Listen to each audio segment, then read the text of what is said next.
আজ 18ই অক্টোবর ধনতেরাস। তো ধনতেরাস উপলক্ষে তোমাদের সবাইকে জানাই আন্তরিক শুভেচ্ছা, অভিনন্দন, ভালোবাসা।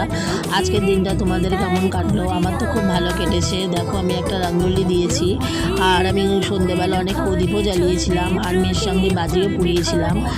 আর এইভাবেই আমার দিনটা কেটেছিল আজকে। আমি বিয়ের পরে প্রথম এই বাড়িতে যখন বউ হয়ে আসি, তখনই আমি রঙ্গোলি দেওয়া শুরু করি। এর আগে আমার শাশুড়িমা কোনোদিনও করতেন না, বাট আমি আসার পরে আমি প্রথাটা শুরু করি।